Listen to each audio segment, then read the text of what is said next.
Monsieur le Président de la Fondation Filaha Innov, Madame Shiraz Benisman, chers collègues, Mesdames, Messieurs, chers téléspectateurs, bonjour.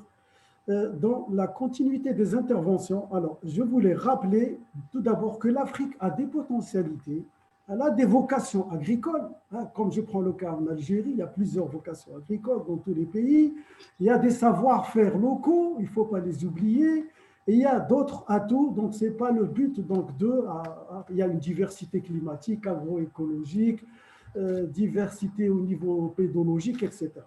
Mais l'épidémie du coronavirus Covid-19 nous a permis de reprendre conscience de l'importance de la terre, de comprendre d'où vient notre nourriture, de retourner au travail des terres délaissées depuis plusieurs années, de recréer le lien social et de montrer l'importance de relocaliser notre alimentation et la gestion de nos déchets.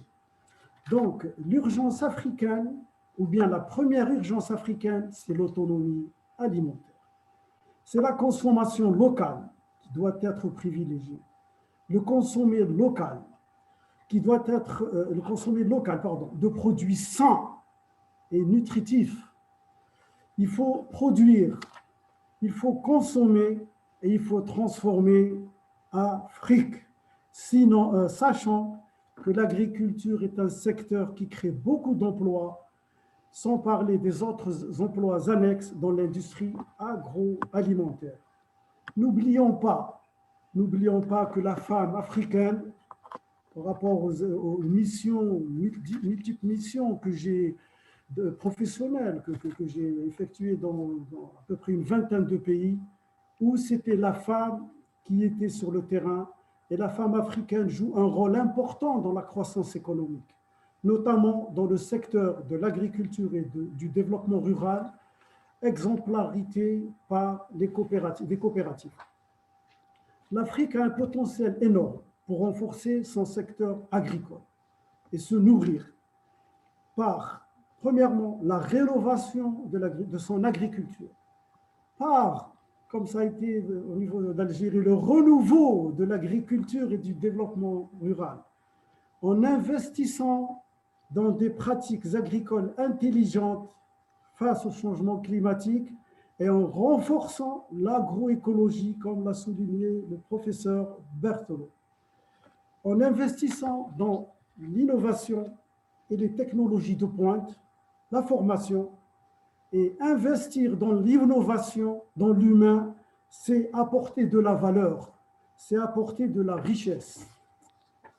Je retourne à la pandémie qui a provoqué des perturbations, certes, dans les échanges commerciaux sur le continent africain. Je prends l'exemple des denrées alimentaires.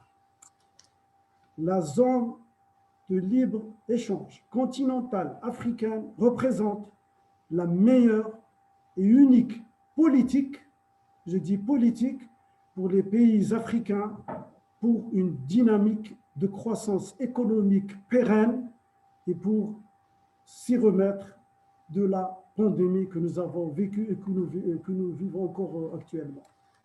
Donc là, à ma connaissance, et selon les expériences vécues, il y a plusieurs défis à relever. Le premier, le défi, c'est celui donc, du défi climatique. Le second, c'est le défi d'accès au marché, qui est un paramètre porteur de valorisation pour les filières agricoles. Le troisième défi est celui au milieu rural, je dis au milieu rural, des infrastructures.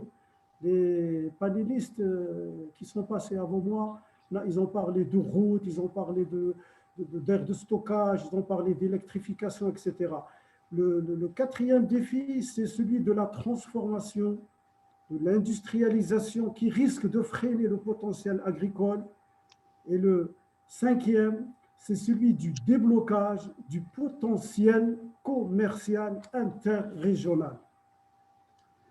Et là, si vous permettez, l'essentiel, est de stimuler la productivité et d'encourager la compétitivité et d'assurer aux petits, je dis aux petits agriculteurs, le meilleur accès au marché pour permettre à l'agriculture de réaliser pleinement son potentiel agricole. Il est essentiel aussi de mettre en avant des mesures incitatives à l'investissement. Et il est aussi essentiel, et sachant que l'agriculture familiale est la pierre angulaire de la sécurité alimentaire. Il est essentiel aussi d'encourager les innovations dont les panélistes qui sont déjà passés en voix en ont parlé, et les solutions émergentes pour accélérer la transition vers une alimentation durable. D'écouter aussi, il ne faut pas l'oublier, la diaspora africaine qui est prête à contribuer au développement économique de l'Afrique. Et il est essentiel aussi de promouvoir, c'est-à-dire les panélistes en ont parlé aussi, les technologies de l'information et de la communication, les TIC, dans le contexte de la croissance verte. L'Afrique émergente aura pris la place qui lui revient en tant que puissance, je vais dire mondiale, dans la production alimentaire quand l'objectif du développement agroalimentaire et agro-industriel sur tout le continent africain sera atteint. Et je crois que l'urgence est là. Ne nous laissons pas influencer par des marques internationales de produits. Monsieur Zitouni en a parlé. Je conclus en confirmant que la meilleure plateforme pour la réorganisation des marchés, la stimulation du commerce africain et la diversification des exportations est la zone de libre-échange continentale africaine et la future meilleure agriculture sera africaine et répondra aux besoins de toute la planète. Je vous remercie de votre attention.